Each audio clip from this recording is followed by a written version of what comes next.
Mas antes de começar, eu gostaria de tratar de um assunto muito importante, sobre a questão do DNA. Eu mencionei ontem um pouquinho para vocês sobre o DNA. Agora, um estudo específico do DNA sugere as seguintes definições para o mesmo. Gostaria de dar algumas para vocês, porque tem um grupo muito grande de pesquisadores trabalhando a respeito disso, tentando encontrar o verdadeiro significado desse código. O primeiro deles é esse aqui, data de nascimento antiga. Não sei quantos de vocês já tiveram esse problema, eu estou passando por ele. Um outro significado muito interessante foi esse, deficiência neurológica aguda. Creio que a maior parte do pessoal aqui tem esse problema, inclusive eu mesmo. Tem uma outra para as crianças pequenas, que é essa aqui, desdentados não se alimentam. Eu não sei se aplica só às crianças ou algumas pessoas outras também. Tem uma que eu achei muito legal, isso aqui vem muito a falar dentro daquilo que temos visto, desenvolvendo novas atitudes. Então lembra quando você sair daqui, você precisa ter um DNA novo. Tem uma outra também que eu sei que muita gente vai gostar dessa aqui, desembaraçando novas amizades. Isso pode dar golinha no dedo. Então trabalhe sério nessa daí, vê se você desembaraça um pouquinho a questão. Tem uma que tem gente que vai sair com esse tipo de problema de DNA. Duvidosos nunca alcançam. Agora, infelizmente a última, me mandaram, eu não tenho nada a ver com isso, se quiserem me apedrejar, não me apedrejem. Eu não sou culpado, eu só transcrevi para cá aquilo que me mandaram. Desesperadas, nunca avaliadas. Não sei se isso tem a ver com alguém por aqui. Mas isso aí é um pouquinho do estudo básico do DNA, algumas conclusões do código genético, qual o significado dele. Eu acho muito interessante porque quando nós pensamos em termos de ciências, nós temos hoje sido bombardeados por informações a respeito da teoria da evolução. Que a teoria da evolução é uma boa teoria. Que a teoria da evolução é uma teoria que já foi provada, que é uma teoria e blá, blá, blá, blá, blá, blá, blá, blá, blá, e vocês conhecem todo o resto da história. Deixe-me apenas dar dois exemplos que eu gostaria de citar para vocês, que são os seguintes. Primeiro, com respeito à biodiversidade. A teoria da evolução propõe que todos viemos de uma única forma de vida, que viveu num passado muito distante, extremamente distante. Já o criacionismo propõe que formas de vida foram criadas independentes. Ou seja, a criação foi completa, foi complexa, foi diversificada e foi criada com uma capacidade de adaptação limitada. É interessante porque a teoria da evolução, por muitos e muitos anos, baseou-se num modelo, foi proposto por Ernest Haeckel, finalzinho do século XIX, mostrando as similaridades de embriões no seu estágio menos desenvolvido. E essa figura aí, se o Márcio estiver colocando lá, é a figura que aparece em quase todo o livro de biologia, mostrando a evidência. Olha os embriões na parte superior, como eles são bem parecidos, parecem todos jiricos. Aí se alguém falar que você tem cabeça de jirico, não se preocupa com isso. É proposta evolucionista. Mas olha que interessante, isso continua sendo nos livros, saindo nos livros, quando a evidência que nós temos é essa. Isso não é desenho. Isso foram embriões, foram escaneados utilizando-se microscopia de varredura. O que confirma o posicionamento criacionista. São diferentes, completamente diferentes. Eu acho interessante porque em áreas como paleontologia, nós sempre ouvimos falar de coisas fantásticas, que a teoria da evolução está provada e tudo mais. Na revista, praticamente, National Geographic Brasil, no finalzinho do ano passado, no ano de novembro, saiu algo muito interessante que vocês estão vendo aí. Um pesquisador é citado, Dr. Philip Gingrich, e no artigo diz que é possível nós vermos que a evolução está acontecendo. Um exemplo que ele sugere é a questão justamente que as baleias vieram dos antílopes. Eu coloquei a foto dos dois aí só para mostrar como é evidente, assim é básico isso. Eu creio que qualquer pessoa chegaria a essa conclusão. Qualquer pessoa sem cérebro chegaria a essa conclusão. Da onde veio essa ideia? O artigo nos mostra. A ideia vem da seguinte proposta. Dr. Gingrich, fazendo sua pesquisa, ele encontrou apenas alguns fragmentos de ossos fossilizados que vocês estão vendo naquela parte superior, aqueles pedacinhos cinzas. Baseado nesses pedacinhos, ele desenhou esse animal que aparece nessas publicações científicas. Ele ficou conhecido como Paxetus. E a revista National Geographic, do ano passado, trouxe dizendo que isto é uma evidência da evolução. É uma pena para os evolucionistas que isso foi publicado. É uma grande pena, sabe por quê? Em 2001, foi publicado um outro artigo, porque eles encontraram o resto do animal. O animal era um tapir, e tapados eram os que pensavam que eram um Paxetus. É interessante, é isso que estão vendendo para você. É isso que você recebe e fala, uau, está provado. Bíblia? Que isso, a Bíblia está totalmente errada. Eu gostaria de desapontar mais alguns de vocês aí, principalmente o pessoal que está fazendo cursinho para entrar no vestibular e o pessoal que infelizmente tem que estudar pré-história do homem. Você sabia que tudo aquilo que você está estudando não vale mais? Aqueles que quiserem achar onde está isso, sobre o homem de Neandertal, é só entrar no site www.nature.com/news/2004/040823/PF/430958A_PF.html. É fácil encontrar informação lá. É por isso que nós somos arqueólogos da internet. Você fica escavando para achar onde é que está a informação. Essa informação trata do Dr. von Zitten. Von Zitten tem sido um grande pesquisador dos Neandertais. Quase tudo que você lê de literatura está baseado ou relacionado com o trabalho dele. Revista Nature, 25/8/2004, publicou uma notinha pequenininha, porque o Dr. von Zitten foi exonerado do seu cargo, foi mandado embora, por uma pequena razão. Ele fabricou os dados e plagiou o trabalho dos colaboradores. Por exemplo, o crânio de Paderborn, que é um dos crânios do homem de Neandertal, um dos mais famosos conhecidos no mundo, datado por ele de 27.400 anos, datado por von Zitten. O pessoal de Oxford datou o crânio e descobriram de onde von Zitten pegou. Era de um homem que morreu em 1750. Já pensou que maravilha? 250 anos atrás tinham Neandertais andando no planeta. Quer dizer, para ser bem sincero, tem vários deles por aqui. Estou brincando. Espero que não tenha ninguém de Neandertal aqui. Se tiver também, sinta-se à vontade. Bem-vindo à comunidade. Temos de tudo um pouco. Agora, o que é fascinante, você está estudando sobre os Neandertais e olha o que os cientistas estão falando. Dr. Chris Stranger, que é especialista em Idade da Pedra, ele é diretor do Centro de Origens Humanas do Museu de História Natural de Londres. Ele diz o seguinte: o que foi considerado a maior prova ou a maior peça de evidência demonstrando que Neandertais viveram no passado no norte europeu acabou de desabar. Nós teremos que reescrever a pré-história. O que você está estudando hoje já não é mais história. Não é legal isso? E você está pagando para estudar ainda. E tem professor seu que, se você não souber aquela coisa errada no livro, você não passa de ano. Dr. Thomas Tenberger, a antropologia terá que revisar a sua posição quanto ao homem moderno entre 40.000 e 10.000 anos antes de Cristo.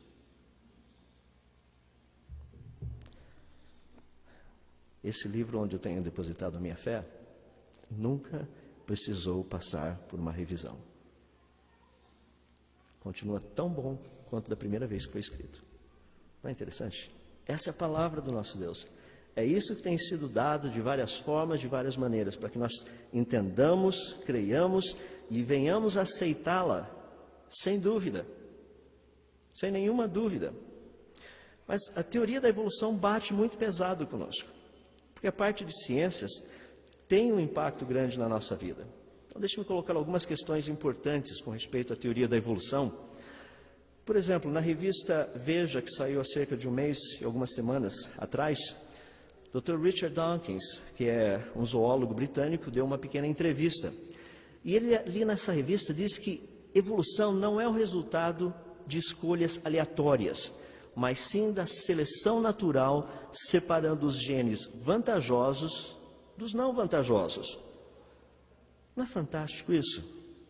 E como que essa dita cuja da seleção natural sabe o que é vantajoso daquilo que não é vantajoso? Sendo que a seleção natural não é uma fonte de inteligência ou de atividade mental, racional no caso, o acaso ainda permanece como a origem da suposta escolha ou das escolhas feitas pela seleção natural. Mas se quiser deixar o tempo todo agora, deixa eu mostrar algumas coisas para vocês. Portanto, as transformações que nos são dadas pela evolução deveriam ser as seguintes: aconteceriam em velocidades diferentes, sem a menor sombra de dúvidas. Alguns iriam todo o processo, outros uma parte do processo. Notem o detalhe do rabinho enrolado no galho. Também seria uma questão de temperamento. Dá para perceber, né? Esse sapinho aí. Mas uma das mais relevantes, seriam relacionados também com o futebol. Essa é uma nova espécie autorizada pelos palmeirenses, só por falar nisso, tá? É um porco verde, então tá tudo do jeito que precisaria. Às vezes vocês falam assim, vocês dão risada, diz o seguinte: por que não? Por que a evolução ou a seleção natural não seguiu esse caminho? Já imaginou, por exemplo, aquelas que fossem desenvolvidas por empresas de segurança? Rapaz, eu garanto para vocês que eles estariam com tudo. Agora, tem algumas também que poderiam ser personalizadas.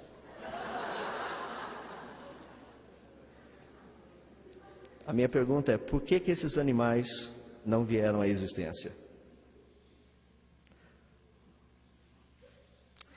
Eu fico pensando a respeito da teoria da evolução. Cada vez que eu estudo mais, porque eu continuo estudando e pesquisando, sinceramente, eu fico mais impressionado com toda a proposta. Cada vez eu acho que o pessoal está mais fora do eixo do que, como a gente diz, viajar na maionese. Eles viajavam há um século e pouco atrás. Atualmente a situação é um pouquinho pior do que essa. Eu gostaria de propor para vocês pensarem um pouco, daí eu elaborar um pouquinho mais em alguns exemplos. Não serão muitos, mas alguns para nós podermos pensar. É que a existência de um design inteligente, ou seja, de um planejamento inteligente, implica na existência de um designer, de alguém que fez o projeto e que ele é inteligente também. Há pouco tempo atrás eu tive a oportunidade de estar no ITA, centro de estudos muito conhecido aqui no Brasil, e eu não conhecia muitas pessoas que estavam lá. Conheço poucas pessoas de lá, por assim dizer. Mas pelo tipo de projeto que se faz lá no ITA, você imagina que tem gente inteligente por lá. Eu, tenho muita dificuldade em crer, ou tinha muita dificuldade em crer, sendo que agora eu conheço alguns dos pesquisadores por lá, de crer que o ITA era literalmente rodado por macacos, por chimpanzés, como Richard Dawkins propõe no seu livro Relojoeiro Cego. Independente das possibilidades. Quando eu penso em coisas complexas, eu penso em inteligência. Por exemplo, o ônibus espacial que está para voar de novo. É uma complexidade tal que nós não temos nada, nenhuma máquina no planeta que seja mais complexa do que ele. Absolutamente nada.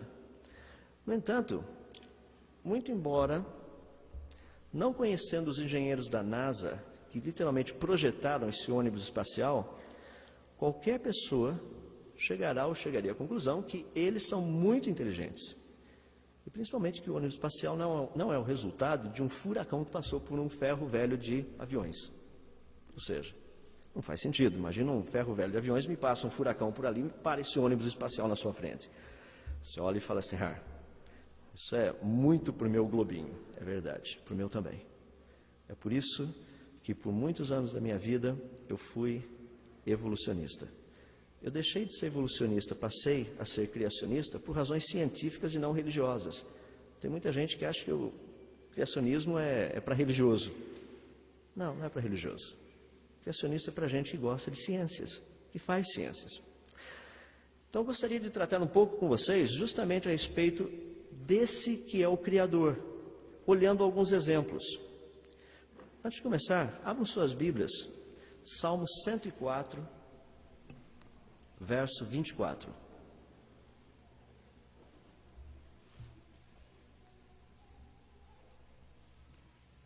Salmo 104, verso 24, diz o seguinte: quantas são as tuas obras, Senhor? Fizeste todas elas com sabedoria. A terra está cheia de seres que criaste. Talvez a sua versão seja um pouquinho diferente. Salmo 104, verso 24 da NVI. Eu fico impressionado porque quando nós olhamos para toda essa parafernália humana, tudo aquilo que nós criamos, nós ficamos tão impressionados com isso que falamos: uau, que capacidade do ser humano! Já imaginou o que nós não conseguimos fazer? Já imaginou tudo aquilo que foi possível realizar até aqui?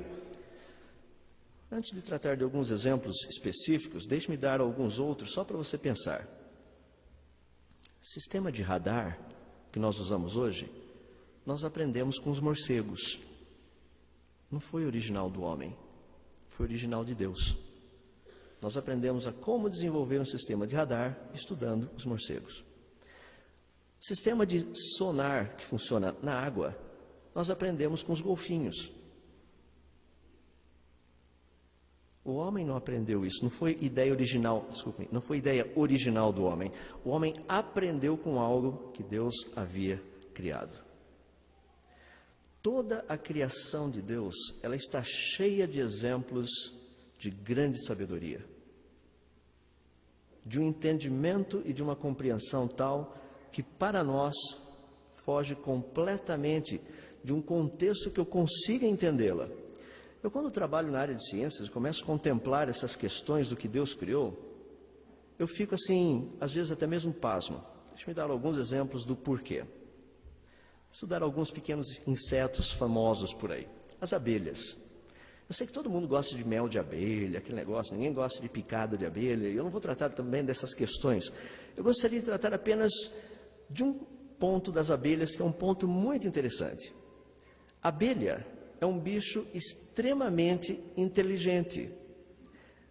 Você sabia que não existem escolas de abelhas? A abelha não vai para a escola para receber um certificado de voo, ou seja, um brevet. A abelha, ela não faz um sistema de posicionamento GPS ou coisas parecidas, coisas que talvez muitos aqui nem saibam direito como trabalhar. Só der o equipamento, você olha para aquilo e fala: o que eu faço com isso?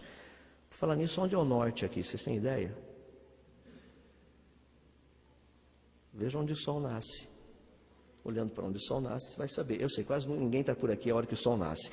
Mas durante o dia dá para perceber de que lado para que lado ele vai. Então, olhando de que lado para que lado ele vai, vendo de onde ele veio e para onde ele está indo, você vai ter uma ideia mais ou menos onde fica o norte. Então, são algumas noções básicas. Sabia que a abelhinha já nasce com isso? As abelhas sabem exatamente o posicionamento delas em relação ao sol. Tanto é que na comunidade de abelhas tem vários grupos diferentes, cada um tem uma função. Tem um grupinho de abelhas que é muito interessante na comunidade, ou seja, na colmeia, que elas têm uma função específica. Elas saem à procura de alimento. Quando elas voltam para a colmeia, todo o povinho ali, as abelhinhas ficam em volta e falam: e aí, o que foi? Como é que é? Achou? Achou? Não achou? Onde é que está? Aquele negócio todo, aquele tumulto. Então, se você olhar dentro de uma colmeia, está aquele bzzz, sabe aquele negócio, todo mundo ali em volta. E essa abelhinha que voou para lá, procurando, ela vai literalmente em direção à colmeia, ela vai ficar se movimentando num ângulo específico. Por exemplo, o que está aparecendo ali, ela faz bzzz, ela volta, de novo, bzzz, de novo, bzzz. Ela pergunta: vocês pegaram ou não? Volta de novo, bzzz. Ela está, esse ângulo que ela faz indica, em relação ao sol, qual o ângulo que você precisa viajar para encontrar comida. Elas funcionam em relação à luz do sol. Não somente isso, ela tem uma distância que ela fica percorrendo. Ela faz bzzz, volta, bzzz, volta. A quantidade de batidas de asa e vibração e o tempo que ela faz indica qual a distância que você tem que teria que voar naquela direção até chegar onde está a comida. se eu pedir para vocês falar assim, ó, eu gostaria que você fosse saindo daqui a mais ou menos 30 graus noroeste, percorresse 350 metros e eu enterrei uma notinha de $150. Desculpem, uma nota de 100 e uma de 50. Sabe o que iria acontecer? Esse terreno iria ser escavado em toda praticamente em toda a sua área, a sua extensão. Porque muita gente não vai conseguir pegar simplesmente... Onde fica o norte? A abelha nunca foi na escola. Ela sabe onde fica o norte. E ela indica para as outras abelhas aonde ir e como fazer, como chegar lá. Pergunta: como que as abelhas desenvolveram todo esse mecanismo de comunicação? Resposta: se você acredita que foi evolução, eu desafio você a vir aqui e dar o resto da palestra.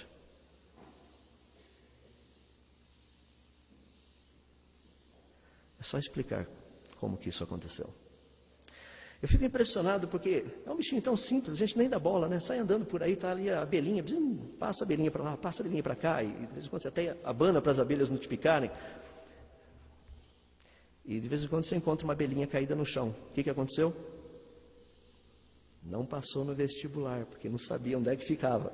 Então se perdeu em algum lugar por ali. Não, geralmente são as abelhinhas batedoras, aquelas que saem procurando alimento.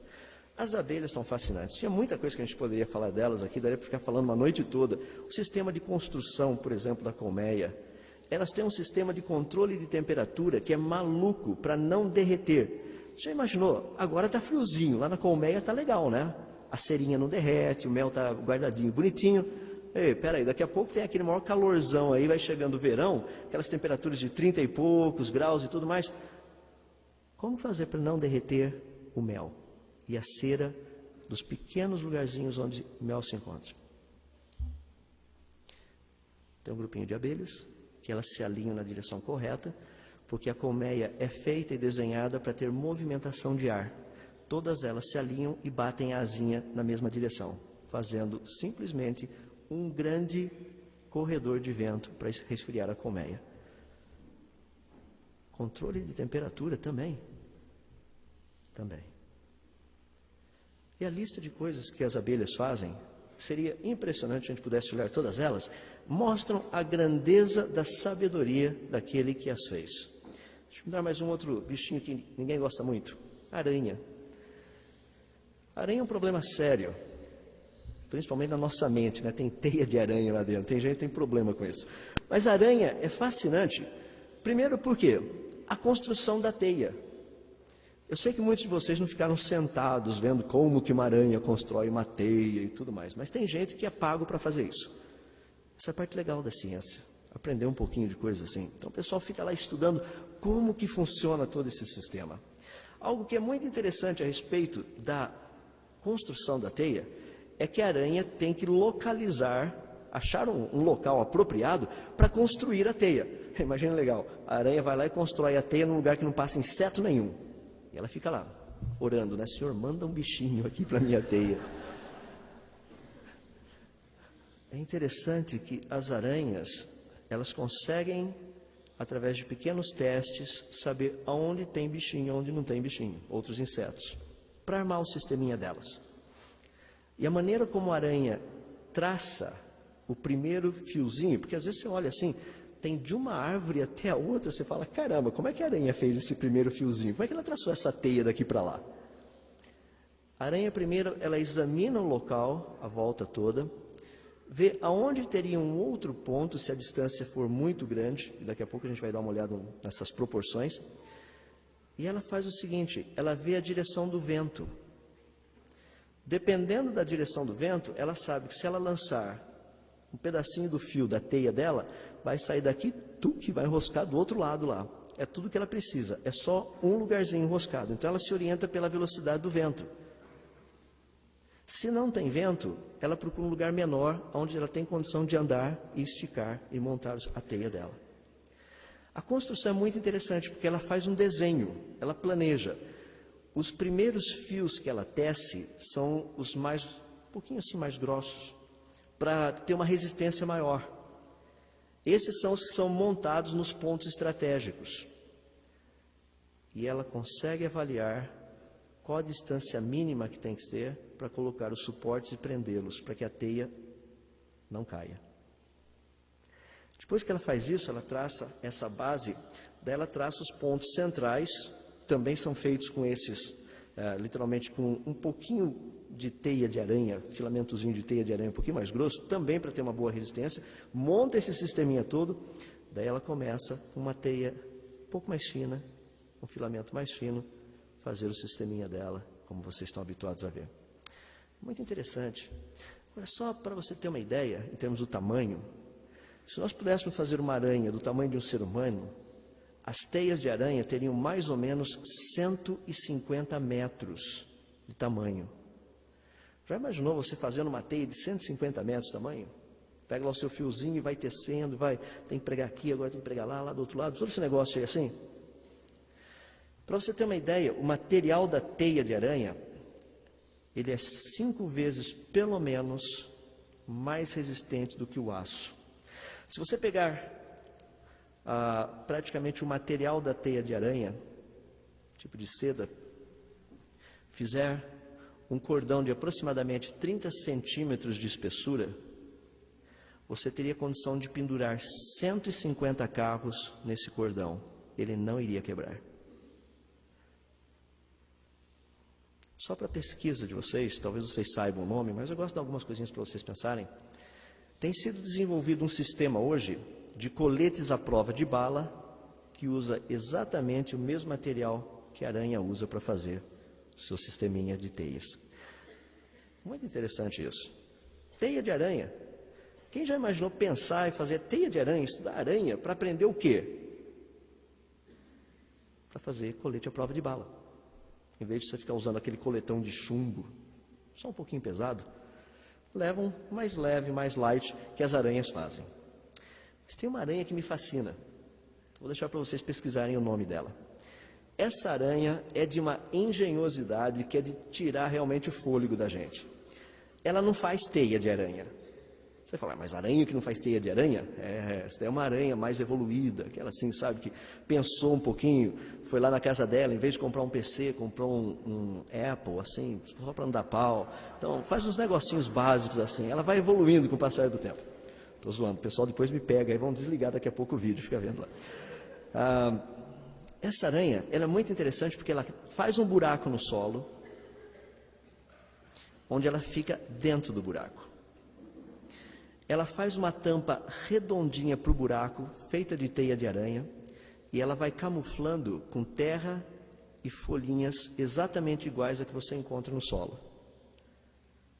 É o alçapão. E ela prende um dos lados para funcionar exatamente como um alçapão. Não somente ela faz isso, como ela também anda do lado de fora, aqui está o buraquinho dela, na redondeza aqui, ela vai e estica uns fiozinhos bem fininhos de teia de aranha, aquele fiozinho fininho, quase invisível. Põe um aqui, vem até aqui dentro. Outro ali, põe lá dentro. Outro, põe ali dentro. Outro, põe ali dentro. Outro, põe ali dentro. Então você tem esses fiozinhos, fica um tipo de uma malha no chão. Só que ela trabalha com camuflagem também, ela não deixa o fiozinho ficar visível. Porque ela está lá dentro do seu buraquinho e de repente um fiozinho mexe. Tem alguém andando lá fora. De repente ela, te acordei agora aí. É só para você não dormir. É isso que acontece com a teia de aranha. Ela vai lá e pega você. Cuidado com a aranha. Ninguém sofre do coração aqui, né? Que se for eu não faço de novo. Tem gente aí, tá? Legal. É um bichinho simples, mas de uma criatividade impressionante. Quando eu penso num animal como esse, minha pergunta é: aranha nunca foi em universidade para aprender como fazer armadilha e como fazer camuflagem. Aranha nunca foi na universidade para aprender a fazer cálculo estrutural. Nunca trabalhou com química. como é que a aranha chegou ao ponto de achar legal fazer teia de aranha? O que apareceu primeiro? A teia ou a aranha? A necessidade de fazer teia ou coisa desse jeito? Tinha uma aranhazinha passeando, de repente ela viu um negócio e falou, ideia brilhante, vou até patentear, porque as outras aranhas vão querer fazer também, elas podem me pagar direitos autorais, daí a gente... Da onde veio o conhecimento para fazer isso? Daquele que fez todas as coisas com sabedoria. Deixa eu dar mais alguns exemplos para vocês, apenas 2. Deixo vocês pensando a respeito das muitas coisas por aí. Os vagalumes. Eu não sei quanta gente gosta de vagalume. Eu acho super legal esses bichinhos. Quando eu era garoto, nossa, perto da minha casa, assim, época de verão, tinham toneladas deles. Então eu ficava igual bobo, né, correndo atrás dos vagalumes lá. Ainda bem que eu não era o único, tem outros. Eu era bobo naquela época. Hoje eu corro atrás de outras coisinhas brilhantes por aí. Átomos, coisas desse jeito. Mas era fascinante correr atrás desses bichinhos. Uma das coisas que eu sempre ficava assim encucado é como que funciona a luzinha do dito cujo. Porque lá em casa eu vi meu pai trocando a lâmpada e tudo mais. Um dia eu peguei um, fiquei lá olhando, coloquei, achei um tipo de uma dessas lupas assim do meu avô. Eu ficava olhando lá, querendo saber onde é que trocava a lâmpada do dito cujo do bichinho, né? Porque nunca queima, está sempre funcionando, sempre funcionando, sempre funcionando. E é um negócio muito interessante, a luzinha do vagalume. Primeiro, ela é feita não pelos sistemas tradicionais que nós conhecemos de luz. Luz incandescente, luz fluorescente, luz com os vários vapores que a gente tem por aí. Não, ela é um pouquinho diferente. É uma luzinha química. Ela usa 2 elementos, ou 2 substâncias químicas, a luciferina e a luciferase. Quando essas duas juntam, tchuc, tem luzinha. O que é fascinante a respeito disso, que essas lâmpadas incandescentes que vocês estão vendo, essas aqui, elas usam 10% de toda a eletricidade que elas estão consumindo para produzir luz. 90% é jogado fora, é para produzir calor. Pronto, agora vai ficar todas as luzes acesas hoje à noite só para esquentar os quartos. Não vai resolver muito não, tá? Mas 90% de toda a energia que uma luz incandescente utiliza, simplesmente é jogada fora. Não serve para nada. Luz fluorescente, as melhores delas hoje em dia, estão na faixa de mais ou menos uns 30%. Ou seja, de toda a energia que a luz utiliza, 30%, que a lâmpada utiliza, 30% para produzir luz.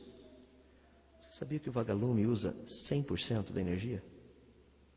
Caso contrário, cada vez que ele acendesse a luzinha, psiu, queimou o vagalume. Imagina que legal? Tostadinho toda hora. O que é interessante a respeito disso é que não somente a utilização é 100%, como a parte interna, onde você tem essa área da luzinha do vagalume, ela é refletiva.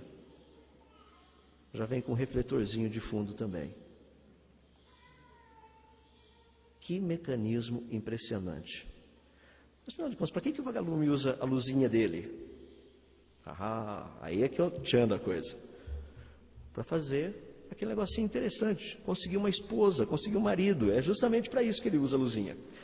E a luzinha dele funciona exatamente como um sisteminha de código Morse. Sabe aqueles antigos, aquele negocinho? Ele faz a mesma coisa, só com a luzinha. E ele emite um sinal personalizado. Estou vendo muita gente hoje à noite com lanterninha lá de cima, né? Isso é muito legal isso aí. Tenho certeza que outra pessoa sabe entender o teu sinal, senão só tem luzinha para tudo quanto é lugar. O que me impressiona é que vagalume nenhum vai para a escola para aprender como fazer o código. Todos eles já nascem com o código programado. Prontinho, vem na BIOS, pronto para funcionar. Como? Trabalho de um grande Criador, um grande Deus que sabe fazer todas as coisas.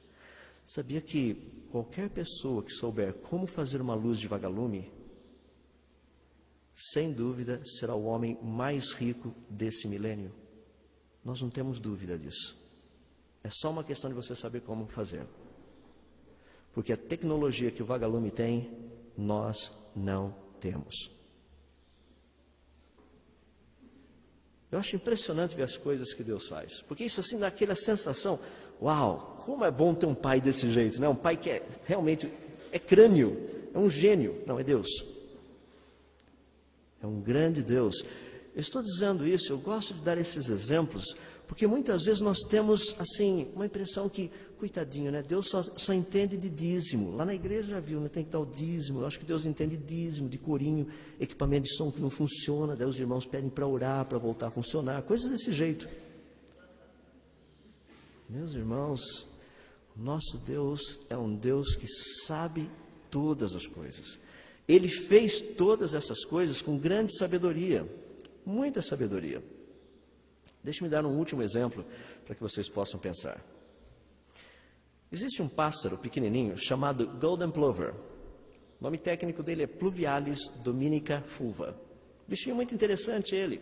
Faz parte daquele grupinho de aves migratórias. Ele é muito interessante porque a rota dele de migração é simplesmente do Alasca até o Havaí. Já viu? É um pássaro assim de alto padrão, ele tira férias no Havaí, afinal de contas, não é para qualquer lugar que ele vai. Agora, tem um pequeno probleminha, é que do Alasca até o Havaí são aproximadamente 4.000 quilômetros. Nesses 4.000 quilômetros, esse passarinho praticamente vai voar 88 horas em cima do Oceano Pacífico, com ventos laterais, ventos frontais, ventos de cauda, e ele não perde a rota. Ele vai bater as suas asinhas pelo menos 250.000 vezes. Gostaria de convidá-lo a fazer um pouquinho de uns exercícios assim, sabe aquelas flexõezinhas legais que a gente faz? Faz 250.000 só para sentir o que a galerinha lá. Agora, o que fascina esse bichinho é o seguinte: primeiro, como que ele sai do Alasca e chega no Havaí? Primeiro, quem contou que tem um Havaí para eles? Como é que eles sabem que se viajarem 4.000 quilômetros nessa direção, eles vão chegar no Havaí? Esses bichinhos têm o sistema de GPS mais complexo que nós conhecemos até hoje. Nós não temos um sistema de GPS tão perfeito, tão preciso como que esses bichinhos têm. Imagina você voando, de repente o vento vai batendo, você tem que acertar sua rota de novo. Se tem vento lateral, você tem que voar para cá. Se o vento é frontal, você faz os seus mergulhos para poder aproveitar um pouquinho melhor o sistema. Tudo isso esse bichinho planeja. Agora, olha o tchan da coisa. Que combustível ele usa? Aquilo que muita gente quer eliminar. Gordura. Gordura é o combustível dele. O peso inicial desses pequenos pássaros é de aproximadamente uns 200 gramas. Ele é pequenininho, tá? Só que 70 gramas desse peso original dele é gordura. É o que ele usa para poder voar. Esse é o tchan dele. O lance é que os estudos feitos mostram que ele gasta, em média, 1,2 gramas de gordura por hora de voo. Bom, o cálculo não é tão simples, não faz regra de 3 porque não funciona, tá? Porque o sistema é assim, à medida que ele gasta o peso dele, ele está ficando mais leve, então ele gasta menos. O cálculo não é tão simples quanto vocês pensam. Vai fazer regrinha de 3 e falar, deu certo, não, vai dar tudo diferente do que eu estou colocando aí. Por quê? À medida que ele vai voando, ele vai ficando mais leve, ele vai perdendo o peso dele, ele gasta menos combustível. Então, quando você faz o cálculo, a média que esse pássaro deveria gastar de peso para percorrer os 4.000 quilômetros seria de aproximadamente 82,2 gramas. O problema é que o peso mínimo desse passarinho, para ele sobreviver, é de 130 gramas. Bom, o problema é que se ele gasta aquela quantidade por hora, e ele gasta aproximadamente 82,2 para percorrer a distância toda, ele iria chegar lá no final da viagem com 117,8 gramas. Ou seja, ele ia morrer pelo menos 800 quilômetros antes de chegar no Havaí. Mas eles chegam no Havaí. E quando eles chegam, o pessoal sai pesando esses bichinhos, eles têm aproximadamente 130 a 132, 134 gramas. Isso chamou muita atenção do povo. O povo, assim, dos pesquisadores. Como é que pode esse bichinho fazer uma coisa dessa? Daí eles pegaram e começaram a estudar o grupinho todo. A maneira que esses pássaros voam é naquela formação em V, um tipo de um delta. Você já viu de vez em quando passa aquele grupão, acho que caiu alguém por aí, por favor, pede para acordar. Você vê quando passa aquele grupinho de patos voando, numa formação em V, percebe que é uma gritaria danada que eles fazem, né? É porque o pessoal que está lá atrás grita para o cara que está da frente, vai, vai, vai, fica aquela torcida, vai, vai. É para não desanimar, senão ele fica cansado, desanima. É por aí mais ou menos o negócio, é a gritaria toda. Mas o que é interessante é que nessa formação em V, algumas coisas interessantíssimas acontecem. Primeiro, é que você tem uma economia de aproximadamente 23% de combustível. Como? Eles estão voando em V, então tem o carinha aqui na frente que é o que está batendo as asinhas dele. Os que vêm atrás, eles estão indo no vácuo. Então eles estão gastando menos combustível, porque eles estão no vácuo. Os que vêm atrás estão gastando menos ainda, porque estão no vácuo do primeiro e dos dois que estão atrás, na frente dele. E assim a coisa vai até os últimos. O último lá está praticamente de barriguinha para cima, vem batendo asinha meio de lado, assim, tão tranquilo, está só no vácuo da garotada. A questão que é interessante é que depois de um certo tempo, esse que está lá na frente, ele sai e vai lá atrás. Um outro toma a frente. E eles vão se revezando o tempo todo. Quando eles fazem isso, eles conseguem economizar os 23% a 25% necessário para percorrer a distância inteirinha do Alasca até o Havaí. Quem os ensinou a voar em formação V ou delta? Não é impressionante?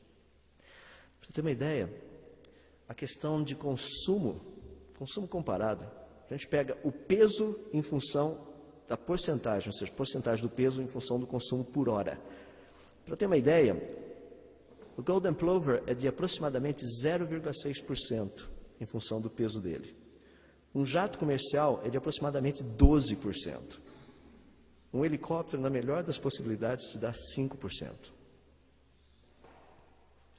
Eu fico impressionado porque quando eu olho para tudo isso, eu vejo um grande Criador. Tem muitos outros animais que a gente poderia tratar. Já viram uma lagartixa pendurada no teto? Ela não cai.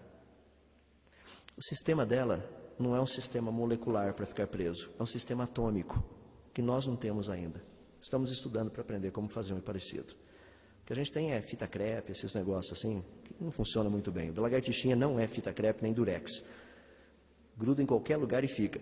E se você olhar uma lagartixinha e falar assim, vai cair, a lagartixinha pode ficar com uma mãozinha só e fazer exercício ainda. Não cai. A lagartixinha consegue segurar pelo menos 13 vezes o peso dela, quando ela está grudadinha em qualquer lugar. 13. Nós poderíamos falar de muitos outros animais. Estava pouco tempo atrás conversando com um grupo, estava falando, mas vê, por exemplo, o pelicano. Já viu um pelicano pousar? Nossa, é um desastre. Falei assim, quem fez o pelicano deve ser um mau projetista. Fiz a seguinte pergunta, você já viu um pelicano com band-aid? Eles não se machucam. O projeto foi bem feito. Está aí uma maneira de pousar sem classe e sem machucar-se também. Pessoal, tem muita coisa que a gente poderia falar. Mas eu gostaria de, com esses pequenos exemplos, vocês pudessem pensar um pouquinho a respeito do Criador que fez você, que me fez. Se esses bichinhos que nós pisamos em cima, às vezes a gente nem percebe, Deus fez com tamanha sabedoria, com tamanha precisão, o que você acha e o que você pensa a teu respeito? Hoje pela manhã perguntaram a respeito do valor do ser humano. O Criador te fez de uma forma simplesmente maravilhosa. Agora eu gostaria que vocês ficassem admirados com o Criador. Todas essas coisas são parte da sua criação. O Criador é aquele que deve receber da nossa parte toda a honra, toda a glória, todo o louvor. Só lamento que na Igreja de Cristo, Senhor Jesus, poucas pessoas têm se interessado em estudar um pouquinho daquilo que o Criador criou. Gostaria de desafiá-los a partir para as áreas de ciências, aqueles que ainda não foram. Vai conhecer um pouquinho daquilo que Deus fez. Vai se alegrar. Mas meus professores são evolucionistas. Não se preocupa. Tenha sua fé bem estabelecida na palavra do nosso Deus. Mas vão me ensinar um monte de bobageira. O que Paulo falou? Ouve todas as coisas, retém o que é bom. Você não precisa guardar tudo. Só para a prova. Pode colocar naquela memória curtinha, sabe o que é aquela que você terminou a prova, você já não lembra mais nada. Vai em frente, vai aprendendo. Deus nos chama para isso. E é isso que eu gostaria de desafiá-los.